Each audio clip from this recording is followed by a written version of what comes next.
ஓய்வு நாளிலும் தேவ சமூகத்துக்கு வந்தவங்க ஒவ்வொருவரையும் இயேசு நினைற்ற நாமத்தினாலே அன்பின் வாழ்த்துக்கள். இந்த நாளிலும் கர்த்தர் உங்களை ஆசீர்வதிக்க சித்தமா இருக்கிறார். இந்த நேரத்துல நம்ம பிரசங்கத்துக்கு முன்பதாக கண்களை மூடி நாம் ஜெபிப்போம். ஸ்தோத்திரம் ஏசப்பா, உம்மை துதிக்கிறோம் ஆண்டவரே. ஜீவனுள்ள நல்ல பிதாவே, தர்மியான தருணத்துல வந்திருக்கிற ஒவ்வொரு பிள்ளைகளும் நீர் ஆசீர்வதிப்பீராக. கர்த்தாவே, உம்முடைய வார்த்தைகள் ஆண்டவரே அப்பா, வானமும் பூமியும் ஒழிந்தாலும் ஒரு நாளும் ஒழிந்து போவதில்லை என்று வேதம் சொல்லுகிறது. இன்னைக்கு கேட்கிற பிரசங்கத்தை கர்த்தர் தாமே இவர்களுக்கு ஆசீர்வாதமாய் அமைத்து தருவீராக.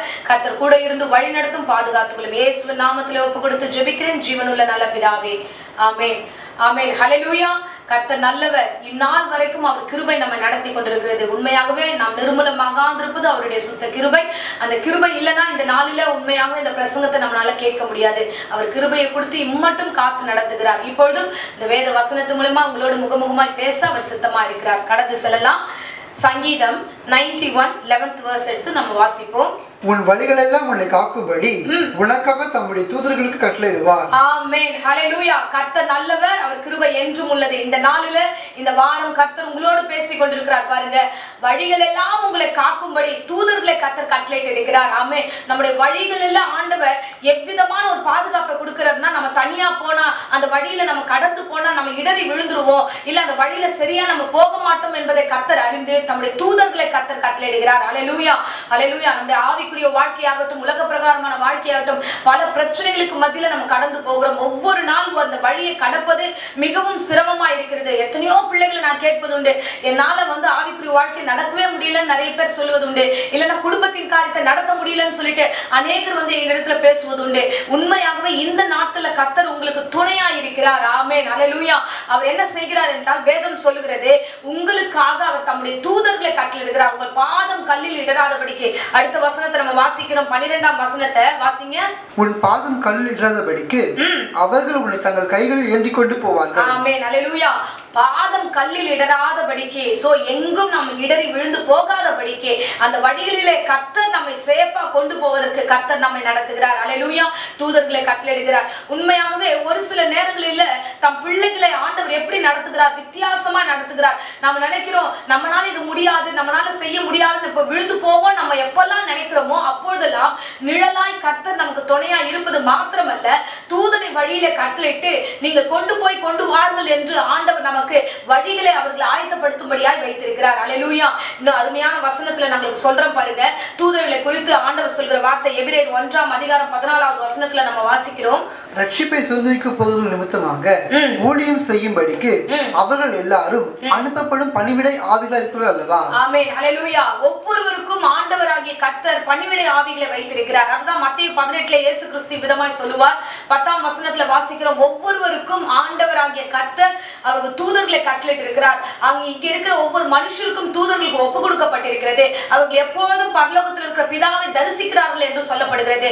அப்ப ஆண்டவராகிய கர்த்தர் நமக்கென்று ஒரு தூதனை வைத்திருக்கிறார். இந்த பிரசங்கத்தை கேட்கிற ஒவ்வொருவருக்கும் ஒரு தூதர் கொடுக்கப்பட்டிருக்கிறது.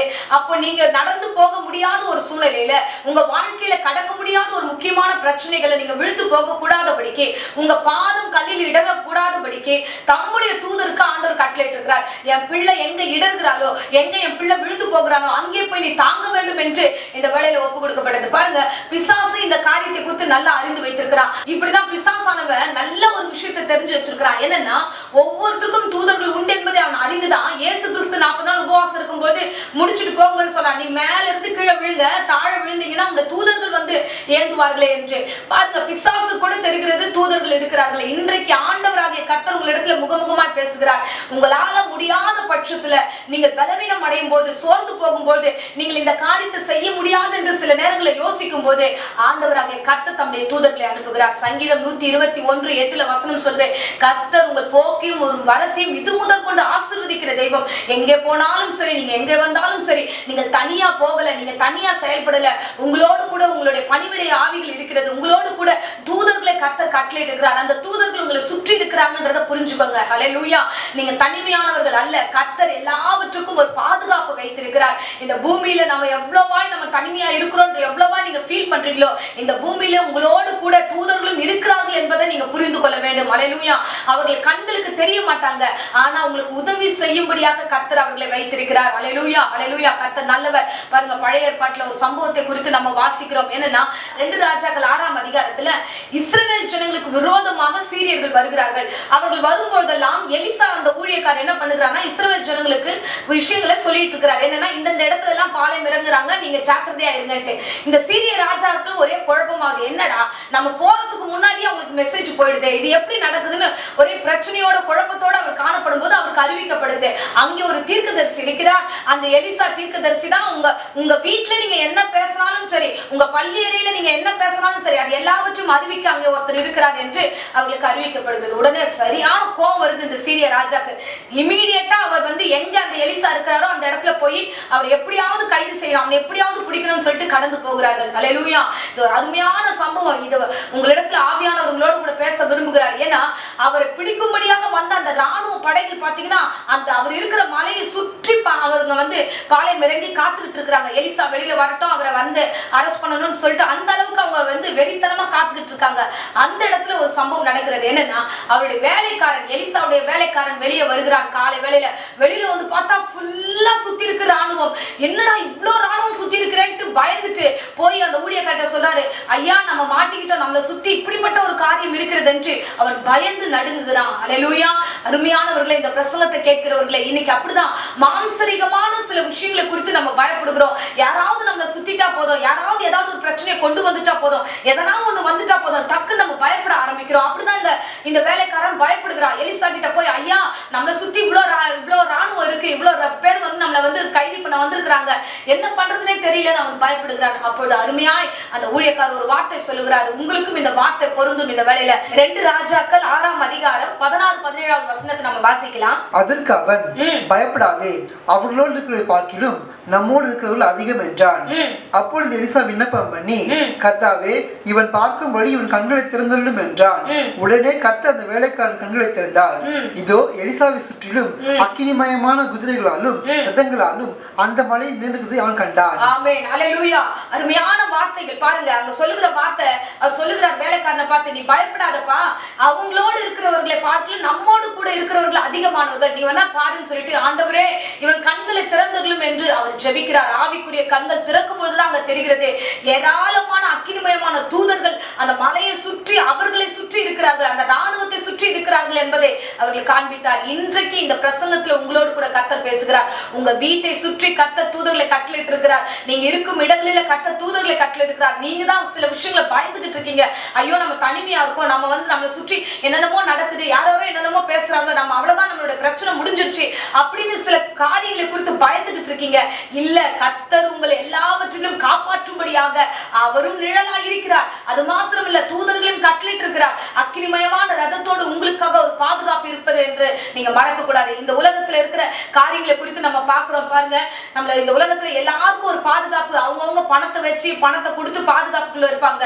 ஆனா நமக்கு இலவசமாய் கர்த்தரை ஏற்றுக்கொண்ட ஒவ்வொரு பிள்ளைகளுக்கும் அக்கினிமயமான தூதர்கள் நம்மளை சுற்றி இருக்கிறார்கள் என்பதை இன்றைக்கு அறிந்து கொள்ள வேண்டும். சில நேரங்களில நம்ம கூட யார் இருக்கிறான்றதை புரிந்து கொள்ளவே மாட்டோம். லிட்டரலா யார் இருக்கிறாங்களோ அது மட்டும் தான் நம்ம கணக்கு வைக்கிறோம். இல்ல, உங்களை பாதுகாக்கும்படியாக இரவும் பகலும் உங்களை வழி நடத்தும்படியாக கர்த்தர் தம்முடைய தூதர்களை கட்டளையிட்டு இருக்கிறார். ஆமென். அல்லேலூயா, அல்லேலூயா. கர்த்தர் நல்லவர். நம்ம தனிமையானவர்கள் அல்ல. நீங்க பலவீனப்பட வேண்டிய அவசியம் இல்ல. எந்த காரியத்தை குறித்தும் குழம்ப வேண்டிய அவசியம் இல்ல. உங்களை சுற்றி கர்த்தர் வழி நடத்த வல்லமுள்ள தெய்வமா இருக்கிறார். ஆமென். அததான் அந்த ஊழியக்காரர் சொல்லுகிறார். மகனே, நீ எப்ப பார்த்தாலும் மாம்சரிகமாகவே ஒரு காரியத்தை அணுகிற, எப்ப பார்த்தாலும் மாம்சமா பேசுற வார்த்தைகளை கணக்கெடுக்கிற, எப்ப பார்த்தாலும் உன்னை சுத்தி யாராவது நிக்கிறத பார்த்து அதை நினைச்சு பயப்படுற. இல்ல, ஆவிக்குரிய கண்ணோடு பார். இன்றைக்கு கர்த்தர் உனக்கு செய்யும் அதிசயத்தை. அல்லேலூயா, அல்லேலூயா.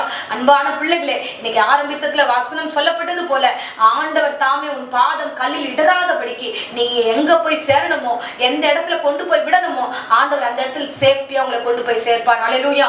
எந்த இடத்துல நீங்க வேலைக்கு போகணும்னு காத்துக்கிட்டு இருக்கீங்களோ, நேர்த்தியா கர்த்தர் கொண்டு போய் சேர்ப்பார். எல்லா தடைகளும் இயேசு நாமத்தினாலே இன்னைக்கு நீங்கி போகும். கர்த்தர் வழியில தூதனை கட்டளையிட்டு ஆண்டவர் அந்த இடத்துல இருந்து உங்களை விடுதலையாய் நடத்த வல்லவராய் இருக்கிறார். இருக்கிறார். எந்த இடத்துக்கு போய் நீங்கள் சேர வேண்டுமோ அந்த இடத்துல சேஃப்டியா போய் சேருவீங்க.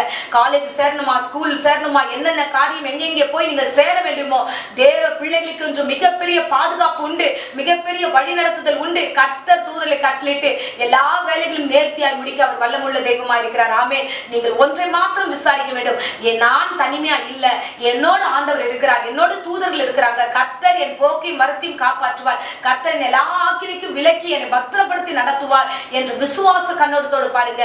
அந்த நேரத்துல எலிசாவுடைய வேலைக்காரனை போல பயந்து அலறி இருக்க வேண்டிய அவசியம் இல்ல. கிறிஸ்துவ பிள்ளைகளாக நீங்க என்ன வந்தாலும் சரி எலிசாவை போல தைரியமா இருங்க. ஆவிக்குரிய வாழ்க்கையில கண்ணோட்டமா பாருங்க. கர்த்தர் உங்களையும் உங்கள் குடும்பத்தையும் ஆசீர்வதித்து நடத்த வல்லவராக இருக்கிறார்.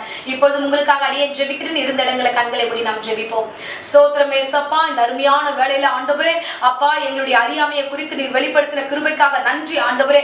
எங்களை சுற்றி தூதர்களை கட்டளிட்ட கிருபைக்காக நன்றி. எங்கள் வீடுகளிலும் எங்கள் சபைகளிலும் எங்கள் பிள்ளைகளுடைய வீடுகளிலும் ஆண்டவரே நீர் ஒரு பாதுகாப்பை வைத்திருக்கிறேன்.